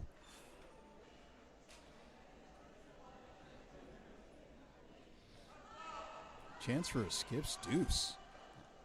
Almost out of nowhere. She just threw this. They are taking a little bit more ice this time around than they did last, but then they've got more room for error. They only really need to be full 8. And this tracks with the story of the game. We were talking about the skips being escape artists. Team Casey had a big end building, and then a great draw behind cover to eliminate that threat. Puts the pressure on, causes maybe a mistake on Team Casey's part, and now to capitalize and get your skips deuce. And for Jacqueline, you just threw this, so the amount of pressure that you're feeling really isn't all that high. You're up 2. You just threw it. You're sitting 1. This is the penultimate end, and true to form. And you've got anywhere from the front 8 to the back 8 with a little bit of backing, and she nails it. Yeah, maybe a little adrenaline there, just slightly harder than she threw it the first time, but nails it for 2. And I'm going to welcome into the booth Neil Digger, who coached one of the 5U teams that was part of this circuit and contending to be a participant in this particular championship. Neil, how are you, brother? Oh, I'm good, Chad. I'm good, Chad. How are you? It's always a pleasure to see you, man. It's great to see you, too. one of my coaching mantras is good enough is good enough. How do you feel about that, Neil?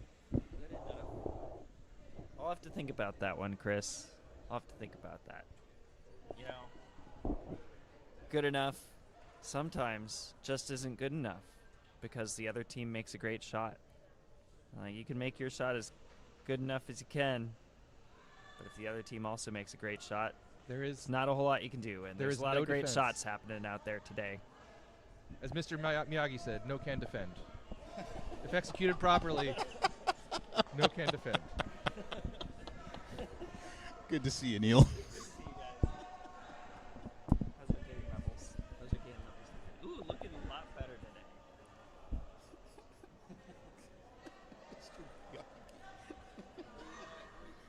Are we getting in the appropriate amount of sponsored plugs? Appropriate amount of Well, sponsored we are. plugs? Okay. I don't know about the rest of you guys. Oh, we were plugging all sorts of stuff all weekend. Yeah. You know, we did Fruit Smart between every single end. We did, we appropriately ignored lead stones pretty much every single time. True broadcast fashion. In true broadcast fashion, ignored lead stones to talk about our sponsors. Alright, you guys are doing great. Thanks, brother.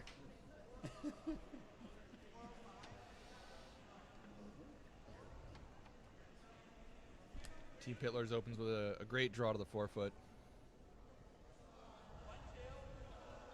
And a great draw deserves a great beer. Dale's, proud sponsor of USA Curling.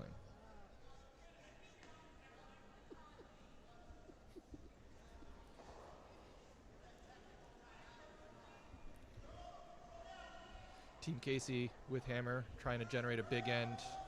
Puts up the corner guard.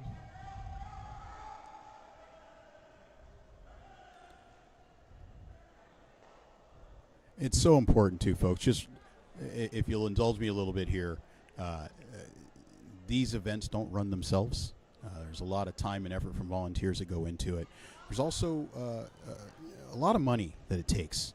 And so we are so appreciative of our sponsors. We joke about it a little bit here as we try to toss their names into the universe.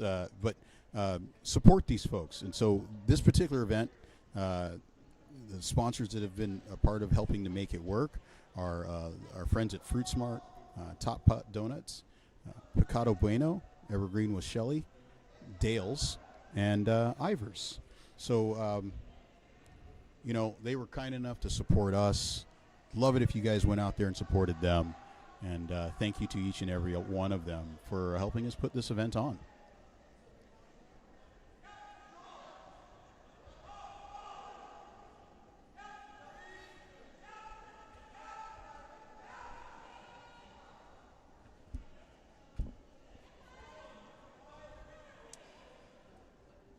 What do we got going on here in the action here, Chris? I missed what happened with the second Pytlarz stone, but Team Casey has thrown up a second corner guard opposite their own. It looks to me like it is sitting just outside the button on the 4-foot here, and I did not catch where Jacqueline tapped her broom, but I'm assuming this is some sort of a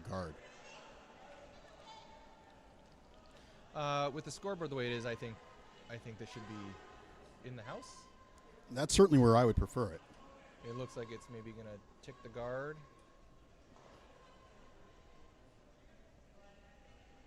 Not a bad result. Does make the corner a little more cornery. I'll allow it. I mean, as opposed to my jokes, which are just corny. No. Those we love.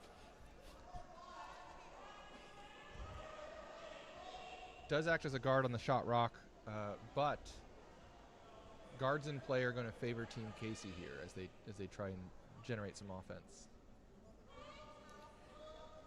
If you're Team Casey, would you ever try to bring this in the house behind some of those guards?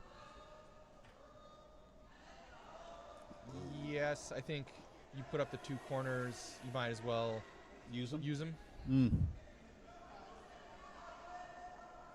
Unfortunately, that ticked the previous stone from Team Pytlarz, and now you're going to find yourself in a bit of Barney. Certainly advantage Team Pytlarz here. It does act as another corner guard. If Casey can ever get in there and maybe play a soft hit and roll to the right side, those end up being good guards. Well, it's guard removal time.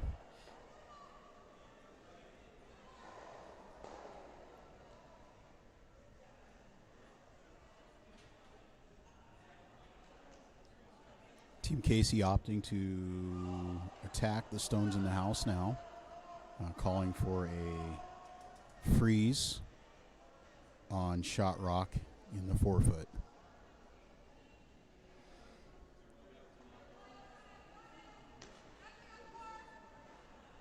Skip thinks the weight's a little heavy.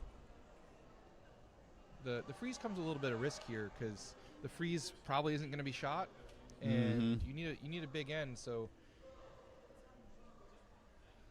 you have to be a little careful not to just let Team Pytlarz kind of throw guards and just cut you down, because you've already had 3 rocks in front of the house. Shot made, shot called, though. I guess it's shot called, shot made. I'm in a time machine. Quantum effects.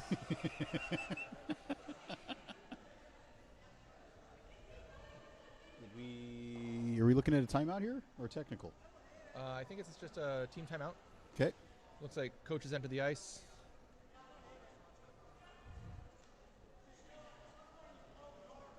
So what are we talking about here? Is there a downside if you're Team Pytlarz to just blasting those stones out of there? Or do you peel the guards? I would probably peel the guards. The scoring area is shrunk. Casey has to deal with it. You can sort of let them come to you. Your shot rock.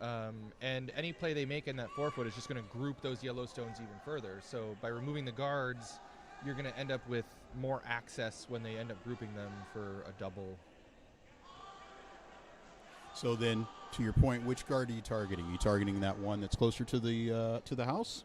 Yeah, I think so.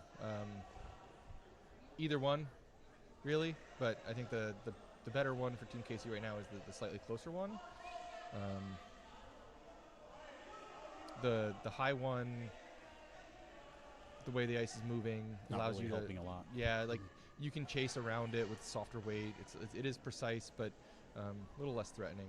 Well, they've come out of the huddle, and judging by where the Skip's broom is, it does appear that they're going to go after those 2 rocks that are in the 4-foot circle. And so they kill this one. Team Casey's going to need all 4 of the rocks they have left. They will have those 2 corner guards, though, so they can start stashing around the corner guard.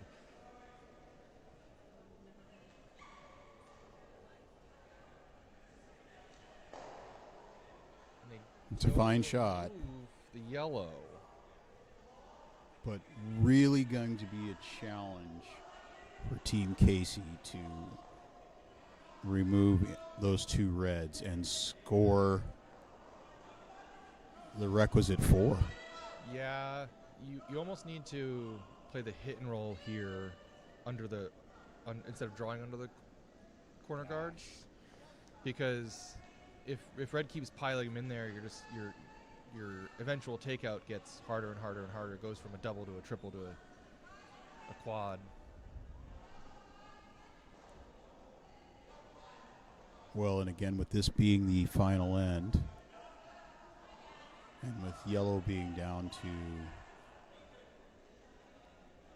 just 3 rocks after this one settles. That draw is actually quite good because it's dead behind the corner guard. It's not quite frozen where they wanted it, but it leaves that double with access, and it's pretty tough to chase past that red corner guard.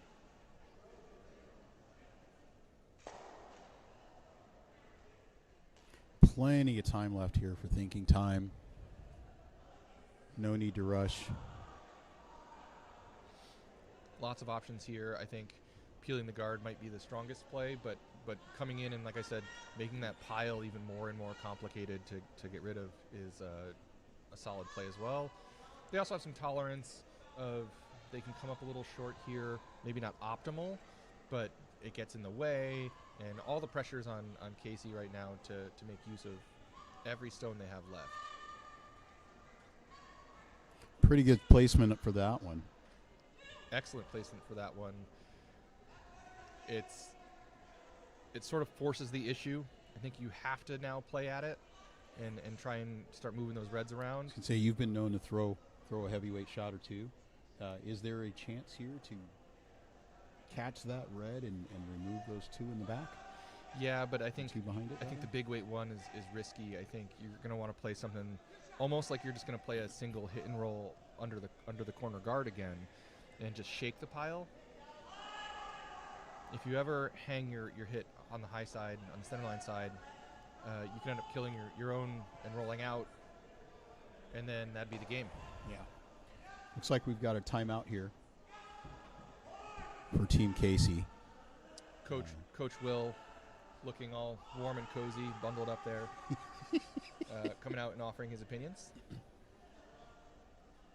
Now that top red guard on the 4-foot line is problematic. Well, at this point, it might as well be yellow. It's problematic for Pytlarz. Yeah. No, for Casey. I think it has more utility for Casey than for Pytlarz, actually. Because it's guarding their 3rd shot rock. Mm-hmm. It gives them something to maybe roll behind. Whereas if it weren't there, Pytlarz can come down and hit the yellow. They can hit the back yellow maybe. It gets in the way more for red than it does for yellow. Room placement. What does it tell you about what the shot call is here? Are we looking at a nose, something on nose on that rock that's in the 8-foot? I think you got to go to kind of jostle the 2 lower behind than it a nose, little but bit? yeah, I think that's what it is. Maybe control up here. I think the way it's been moving, that ice is almost tempting a normal weight. What's toss. the lowest weight you think they could have gotten away with? That's That's going to be on the control. guard.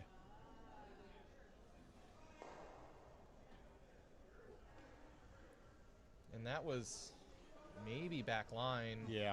Mm-hmm.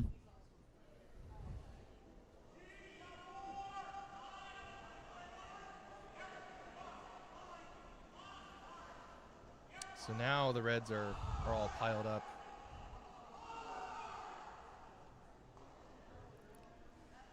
You could play red onto yellow. You can try and go for yellow directly. It looks like, though, just go to the bread and butter. Put a fifth red rock in the rings, and then say, have you been skipping leg day? You've been skipping leg day. You're gonna need a lot of force with 2 rocks to get rid of 5 or 6 reds. Because if she's drawing this one in, I can predict that the last one would be a draw too. So Casey's looking at triple if that's the case. First, the skip rock's underway here. And the sweepers really, really like it. Just cleaning, a little bit of scrub here. Looks to be a really great weight for T-line. It's close when it's just a single sweeper and both aren't pounding it. Mm-hmm. Right to the 4-foot. Meanwhile, on sheet 2, all knotted up at 5 apiece in the final end. Red sitting 2, throwing up a center guard to protect. They've got 2 center guards protecting now. The button is still available for Team Yellow. And something brewing happening over there. So what's the play here for Casey? He's got to remove as many reds as he can without losing his yellow. Is this a play on the yellow, or are you playing on the red? They gestured towards the red. I think sort of same shot as last one. They're trying to get just to the left side of nose on that red. Keep the shooter. Lose hopefully 3 reds. Certainly available. I don't know if it's going to be enough weight to do all of that. But first things first. Gets 2 of them. Keeps the shooter. Job 1 done.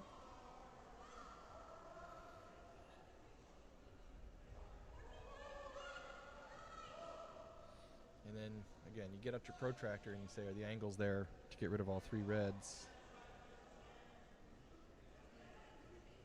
Yeah. Jacqueline's gonna have something to say about that first, whether it's changing the angles, getting in the way. Are you surprised here they're not hitting one of the yellows? A little, but also not really. Sitting 3. The only way you're getting yourself in trouble here is to jam the yellow onto the red and Sure. do Casey's job for him. So you just threw this. Throw it, another theme of the game. Throw it twice. Comes down, joins it. Now your triple turns into a quad. Well, and her strength all game has been draw weight. And this looks like it's going to tap the previous stone thrown. And you are sitting 4. I'm going to go out on a limb here and say, though I would love to see it, fantastic shots are always good You to love see. a quad. I don't think it's there. I think you love a quad, man.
The only way I think this quad might work is if you hit the left one first and go sideways into the back of the top red one into the... I'm feeling it. You'd have to catch it thick, right? You have to catch that the red in the top 4 foot right next to Bella's broom. You have to catch it just about where Bella's broom is. Oh, you're thinking that one. Yeah. Catch it right there where her broom is. It goes into this one. It probably misses that one. If you can catch it, and then shooter goes this way. Big ass rocks underway. Boom, boom. Did remove one red, not enough, and it'll be handshakes all around. Just a real. You said it earlier, Chris. Pressure burst the pipe, and this second half was, if nothing else, a lot of pressure applied by Team Pytlarz. Yeah, both teams played it pretty close to their chest most of the game. Yeah. Which then puts the pressure on in the second half to generate some scoring chances. I think Team Casey just got in a little bit of a hole, and they had to take a couple more chances to get back, and that's the crazy way our sport goes sometimes. It really is. It really is. I don't think the scoreboard, as you look at it, tells the whole tale. It's not indicative of the way things went.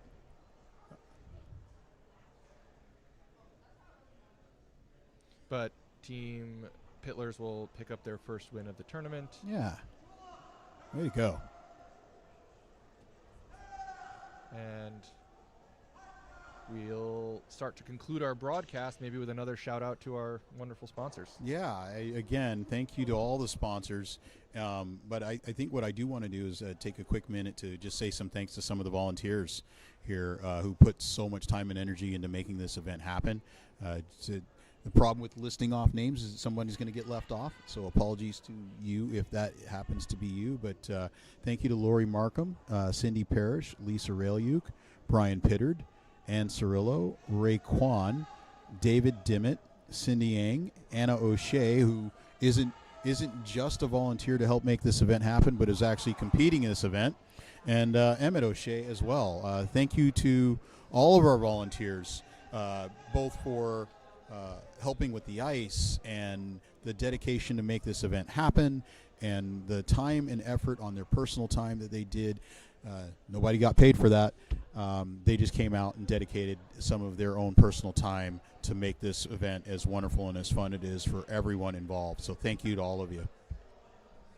And thanks to Chris, by the way, who took some of his personal time out to come out and make this thing watchable on the stream. And thanks to Chad for making me laugh all stream long.